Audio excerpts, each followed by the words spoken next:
A happy, enthusiastic team is the greatest marketing tool an orthodontist can develop. Hello, my name is Charlene White, and I would like to welcome you to our Team Power video. Through my in-office consulting services, I've had an opportunity to work with many orthodontic teams all across the country.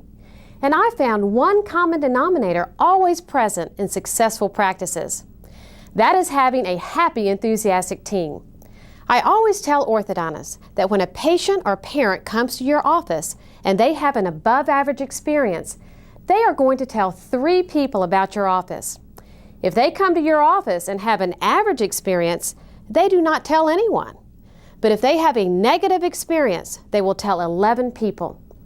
The only way to create the above-average experience in your practice is to have that happy and harmonious team show up for work every day. This is what I call team power. In this 1-hour video, I'm going to tell you how to create team power in your office starting today. We all know that it's impossible for an orthodontist to go out and hire a team. The orthodontist must work at creating a team atmosphere in the office.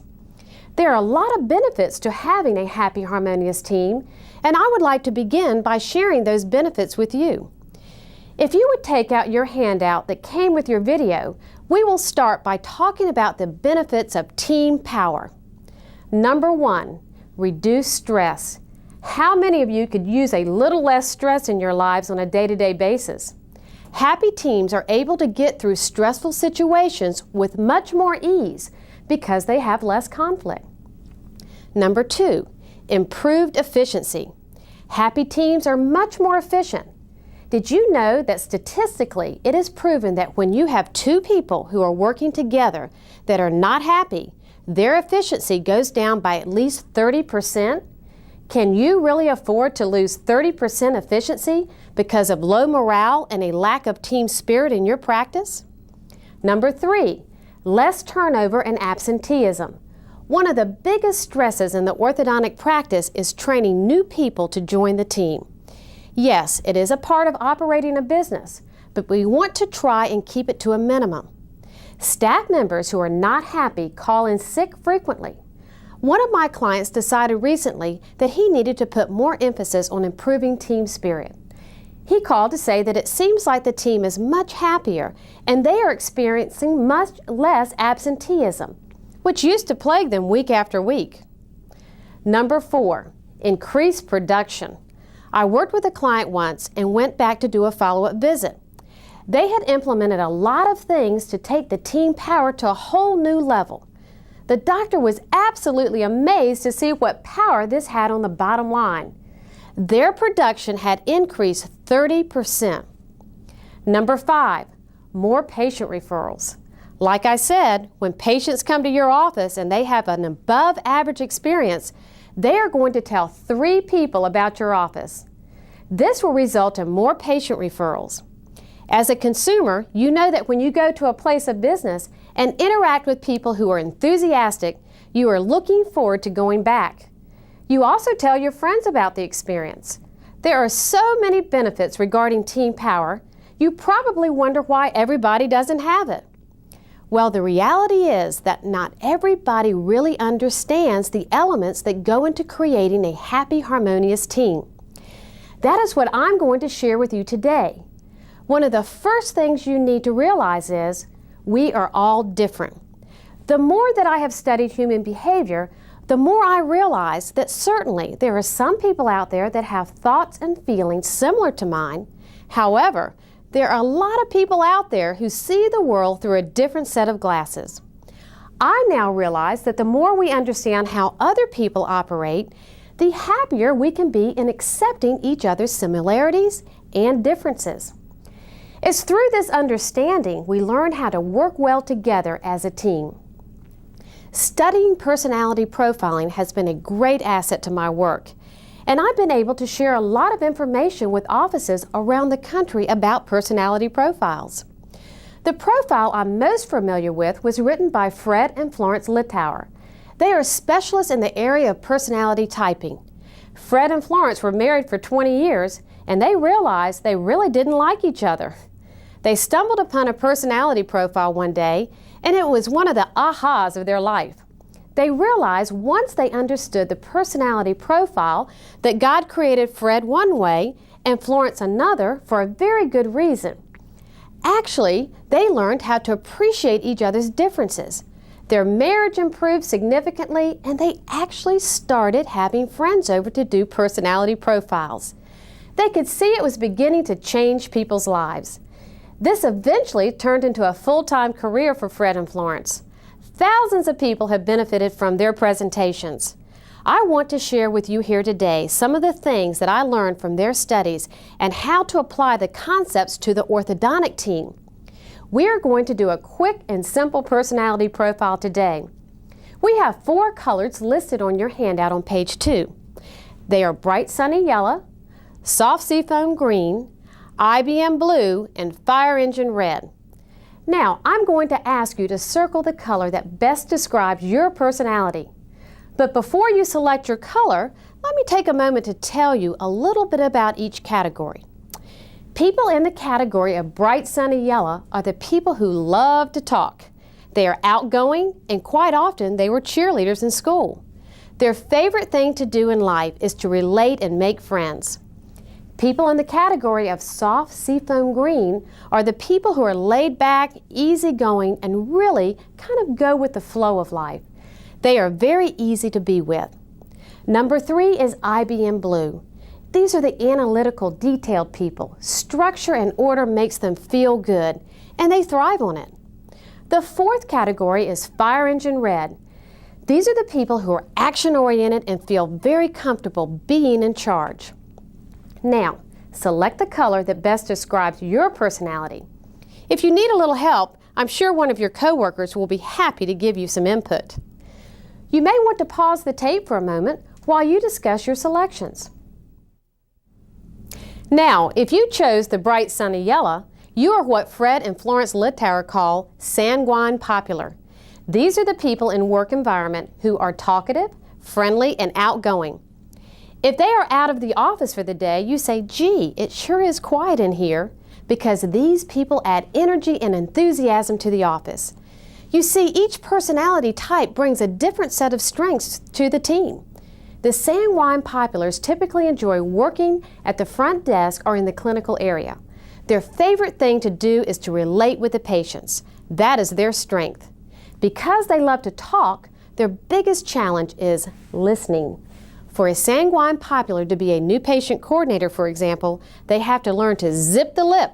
Sanguine populars are best suited for the positions of new patient coordinator, appointment coordinator, and as clinical assistants. You rarely find them in the lab, bookkeeping, or behind-the-scenes positions. By the way, they are also the most sensitive to criticism. If they're having a bad hair day, do not tell them because they will be in the bathroom the rest of the day looking at themselves. The second category is the soft seafoam green. These are the peaceful people. They are laid back, easygoing. Everybody feels comfortable with the peacefuls. One of their strengths in the orthodontic office is definitely that they have very good listening skills. They have a calming effect on the practice. If you are running behind schedule, the sanguine doesn't even notice because they found someone else to talk to. But the peaceful moves at the same pace no matter what is happening. This can be a little irritating to the choleric powerful, who is their opposite. However, the patients love the peacefuls because they have a calming effect in the office. The peacefuls enjoy working in every position in the office except for the office manager position. The one thing they hate more than anything else is conflict, and they will do anything to avoid it. The peaceful strength is their easygoing, laid-back attitude in the office. Their challenge is learning that it is perfectly okay to express how you feel. Quite often, they will suffer from headaches, backaches, and stomach aches because they have internalized a lot of their emotions. A very interesting thing about the peaceful is that if you push them, they will dig their heels in and you will see another side of them. They really resent being pushed. The third group are the IBM blues, or the melancholy perfects. They prefer to call themselves the perfects. Actually, most dentists are melancholy perfects. Many orthodontists are too. These people love structure and order. It makes them feel good. If you look behind the scenes, their cabinets and drawers are organized. They have a certain way they like to fold the towels, certain ways they like to load the dishwasher, and in a working environment, they may even have their staplers and things labeled. They want to make sure that you put everything back exactly where you got it. Structure and order makes these people feel good. They like charts, lists, and graphs. They enjoy the bookkeeping position in the office and the lab and also clinical assisting. They are not usually happy being at the front desk because they like to finish what they start without switching from task to task. Many new patient coordinators are also melancholy perfects.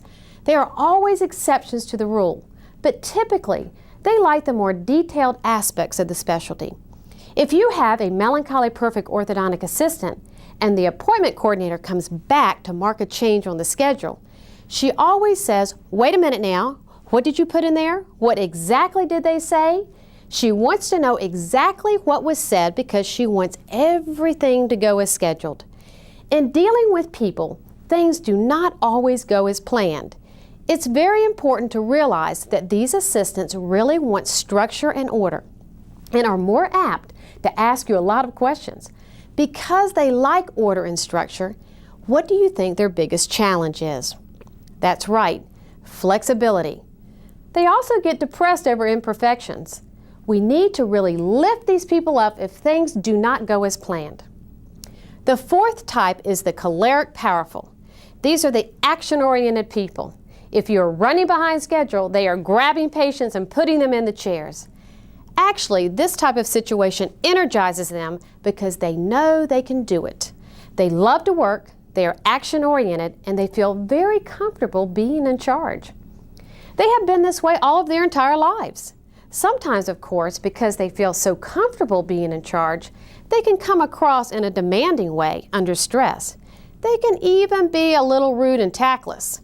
The choleric powerful also feels typically that they are right, and they are the least sensitive to criticism. So learning how to tone it down and make themselves approachable by other people is a very valuable skill for the choleric powerful. The strength they bring to the team is action. Their biggest challenge in life is patience and realizing that 75% of the population and the team are not powerful. Those are the different personality types. Unless you have a very small staff, you probably have every personality type on your team. By the way, the doctor's personality type sets the tone for the office. Quite often, we are expecting people to be everything to everybody, but the doctor is human also. They have a personality tendency that will prevail in the office. If the doctor is a melancholy perfect, it is going to be a more structured and orderly office. If the doctor is a choleric powerful, typically they are production oriented. And if they are a peaceful, they are laid back, easygoing, and have a difficult time with conflict. You do not meet too many sanguine orthodontists. The sanguines love to party, so quite often they did not get through the discipline of dental school and orthodontic school. Actually, I only have about 7 doctors on my client list who are sanguines, but their offices all somewhat resemble Disney World because they like games, fun, and they are very good at marketing. So remember that the doctor's personality sets the tone for the office. Now, the question is, what really keeps a team together? We know we have different personality types, so what is the answer? Well, I feel that the answer that is directly related to the next section on your page number 2 in your handout is the team value system. I would like for you to take a few minutes now to write down 3 things that are really important to you at work. It may be running on schedule, it may be excellent orthodontic treatment, happy patients, good communication, harmony. Whatever it is that you have to have in order to be happy in your office, take a few minutes to write that down now. I want you to pay particular attention to what your doctor writes down, because remember that the doctor sets the tone for the practice, both through their personality and their value system. I want you to pause the tape and share what is important to you at work with each other right now. This is the most important question to ask when hiring a new employee. The reality is that what keeps a long-term relationship together, whether it is a marriage or a team, is sharing similar value systems. Anytime you are having a conflict with another person, you are having a conflict of the value system. It's not right or wrong, it's just different. So when the doctor can surround himself or herself with the people who value the same thing, we all feel like we're in harmony together. Maybe in the past you hired someone that you thought just did not fit. This was exactly the reason you felt that way. What they valued and what the team valued did not coincide. Again, there are no right or wrong answers, it's just the reality. It makes it very difficult to create a happy, harmonious team if everybody is not valuing similar things. This is definitely the foundation of putting a team together that is going to work well and feel like it's a good fit. So when you hire someone new, you must ask the question, what is really important to you at work? Discuss it with them and find out if their feelings are congruent with what your team values. It is not just what the doctor values, it is so important to create your team value system and to have that in writing and to always come back to that when you are challenged in the practice. Unresolved conflict in the practice creates disharmony. What I want to share with you are some of the specific conflicts that can happen with the orthodontic team. I want to discuss specific conflicts and then give you some proactive solutions of how you can prevent these things from happening and how you should handle them when they do happen. Every team has conflict, but a well-educated team is proactive and comes up with solutions to get past their conflict. Their number one priority is to form healthy relationships and create high standards for communication. Now, turn to page 3 in your handout and let's discuss office conflict. Conflict occurs, number 1, when you have a lack of standards. When you have a lack of standards in an office and the staff do not clearly understand expectations, conflicts occur. There are many solutions to this problem. Let's list a few of them now. A is to have a written practice purpose. Many of you may already have that, but you are using it daily to get the team centered if something happens in the office. It is so important to use your purpose and to have it in writing and to live it every single day. I had one of my clients tell me the other day that in their purpose, they talk about the quality of care and the level of customer service they expect with patients and parents. They had a staff member who was rude to a patient one day. The doctor called her in and talked to her about the incident. This behavior was not congruent with the purpose of their practice.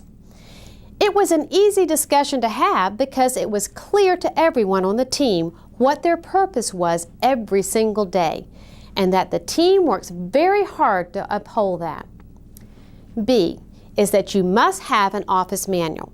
I have one client who's been in practice for over 20 years, and he said, "Charlene, finally I have the office manual to the point that I can say, check the manual." This is absolutely essential in every office to have staff guidelines in writing. You do not want to think that the doctor does one thing for Mary and another thing for Susie, because this makes the staff members feel insecure. Have a complete office manual on your computer. Update it annually with the team and make sure that everyone understands what the guidelines are and that they are the same for everyone involved. C is to have a procedures manual. The procedures manual is for every position on the team. Regardless of if it's processing credit card charges, inputting an insurance claim, or setting up a tray for a bonding procedure, it is essential to have the procedures documented. This creates systems that prevent mistakes and assures that everyone is doing things the same way. It makes training new staff much easier. D is to have a set orientation program. Quite often, I interview staff members who are new to the team, and I have them tell me about their first week in the office. Many say that they were overwhelmed, they didn't even know where to park their car, or what the lunch routine was. A set orientation program is so important to make sure that the new staff member feels comfortable with your office from the very beginning. Quite often, the orthodontist who does not have a set orientation program bends over backwards to make the new person feel welcome. and the process inadvertently makes that person who has been there a long time feel like, gee, it seems like the new person can't do anything wrong. I've been here 3 years and I haven't heard a compliment lately. Miss Hotsy Tots walks in and he thinks she is the greatest thing since sliced bread. Now, how do you think that long-term staff member treats Miss Hotsy Tots? It is extremely important to have a plan to get everyone involved in the orientation, where in the first few days, that new person is spending time with each and every staff member to see what their contribution is to the practice. E is to have a set evaluation system. I always ask staff, how would you rate recognition and feedback from the doctor? Quite often, they say that they have not heard anything in a long time, or they've never had an evaluation. They were supposed to have it a few months ago, and time just slipped by. The doctor must be too busy. This does not make the staff feel important. It is critical to have staff evaluations and do them right on schedule. I have a client who not only evaluates staff members himself, but he has staff members evaluate each other. You need to have a system set up so your staff evaluations are done right on schedule. F is to have a system to measure results. If you cannot measure results, you are not going to get top performance. I can guarantee you that measuring results is what gives you the power of focus and also what establishes the foundation to creating team power. Each person on the team needs to know exactly what he or she is responsible for and report the results monthly at your staff meeting. If you are in charge of collections and you need to report how many delinquent accounts you have this month compared to the previous month, this is going to affect your performance. If you are working in the clinical area, then you should report the number of emergencies, the number of bond failures, the number of loose bands. You should ideally track those emergencies back to the individual clinical assistant. Some of the offices I work with are moving to what is called a patient manager system. This is where the assistant carries the patient all the way through treatment from starting to the D-band appointment. This allows the doctor and the staff to measure their results. Again, it is very important to measure the results in your office. That is how you achieve top performance. The second thing that causes major conflict is when people hear things through the grapevine. Let's do a little exercise now that demonstrates what I'm talking about. After I've given you the instructions for this exercise, I will ask you to turn off the video and perform it. So listen closely to the instructions. First of all, I would like for you to divide into groups of 5. Obviously, you may have to adjust this number depending on the size of your staff. Once you're in your groups, I would like to ask that one person in each group, and one person only, be the group leader. Each group leader should turn to page 15 of your handout and read the sample story only once and commit it to memory. Then put the handout away. Make sure that no one else in the group reads it. Now, I want each leader to whisper the story into the ear of the person next to you.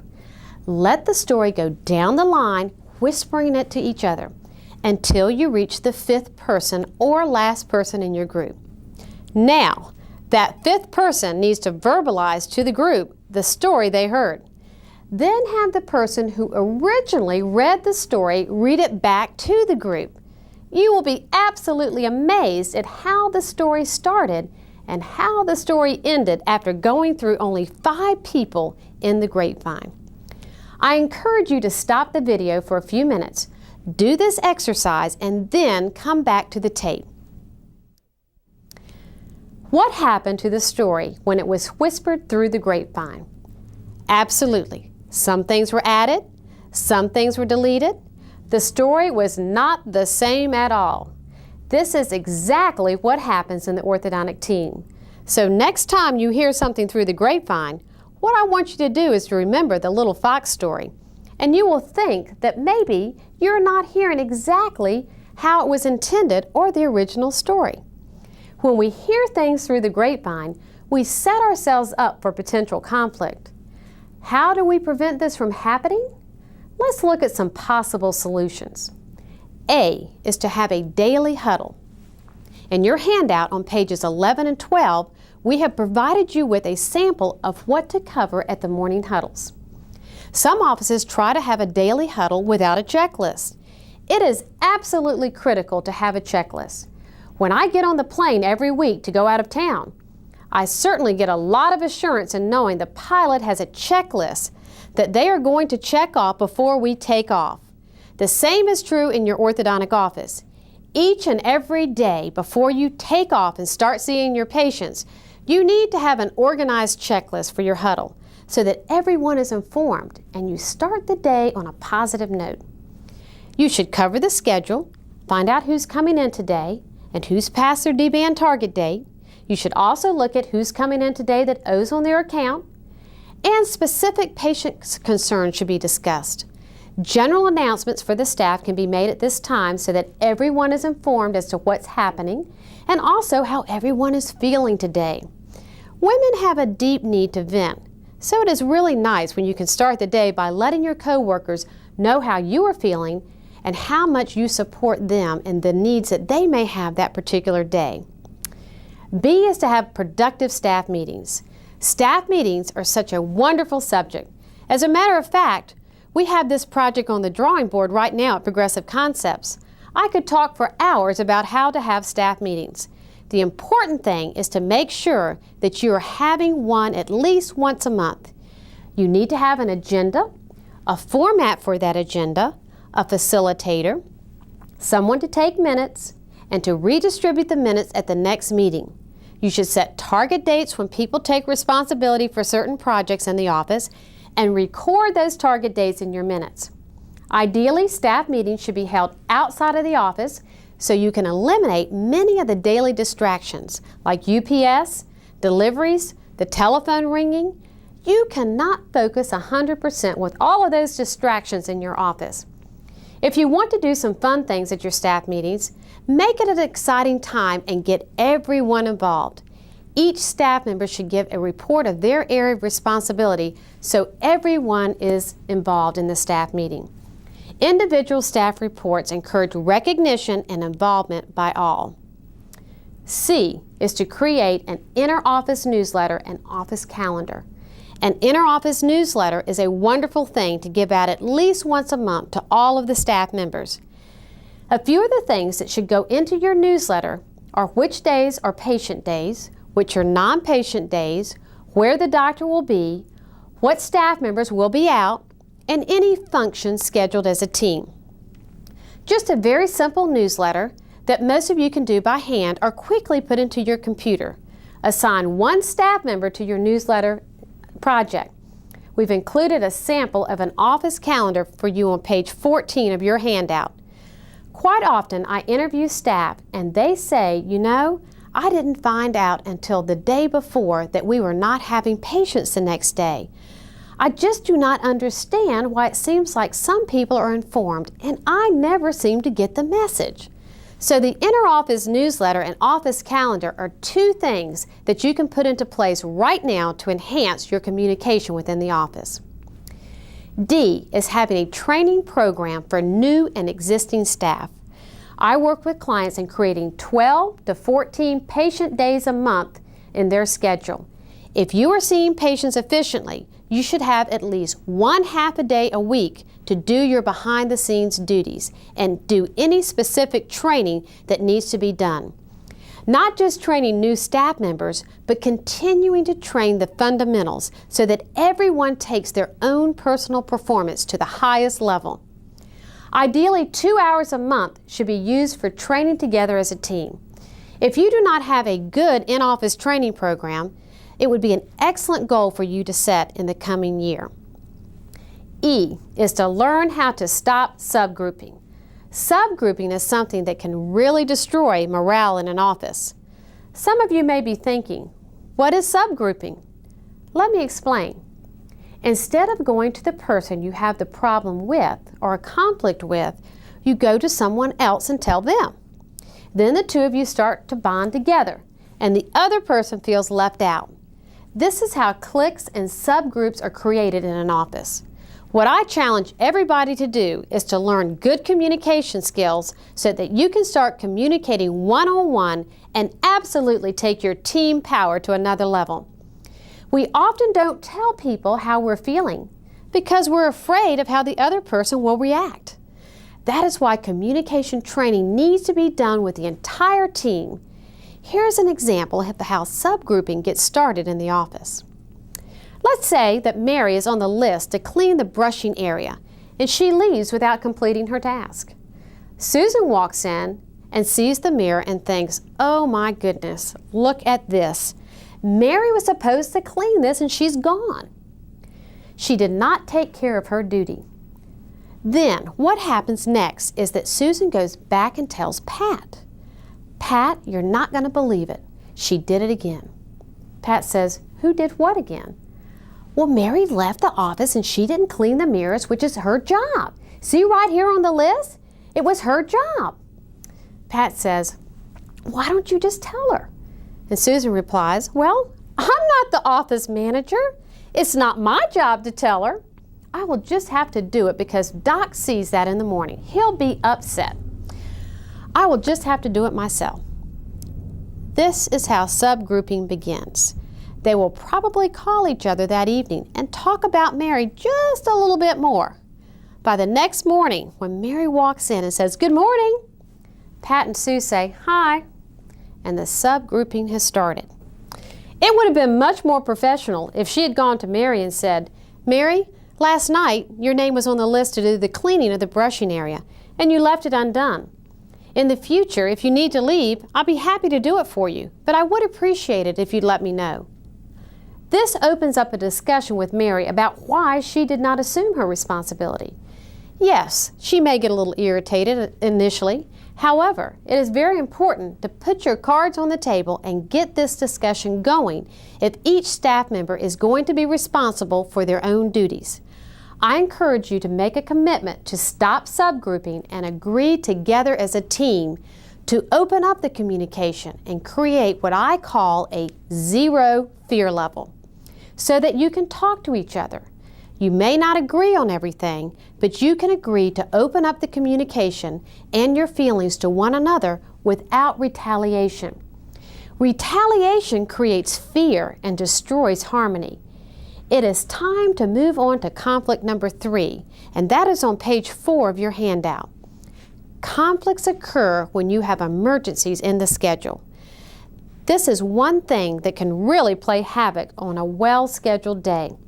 When patients call with a problem, you have to put them in the schedule. How do you solve this? Well, and the number one solution is to reduce the number of emergencies. Paul Ganji, who owns Reliance, has a fantastic videotape on just this subject. He is known as one of the top authorities for reducing emergencies in the orthodontic office. If you don't already have a copy of his tape, put that on your goal list right away. Remember that the number one way to reduce the conflict of having emergencies in your schedule is to focus on eliminating them. B is to track emergencies. Each clinical assistant needs to track each emergency that happens on a daily basis. Can you imagine trying to collect past due accounts without the aging report? The same is true with emergencies. It is absolutely essential that you keep a daily record of how many emergencies you have, how many bonds were off, how many loose bands, poking wires, etc. Everything needs to be written down so that someone can collect that data at the end of the month, compare it, analyze it, and track your results. No more than 5% of your bonds should fail each month.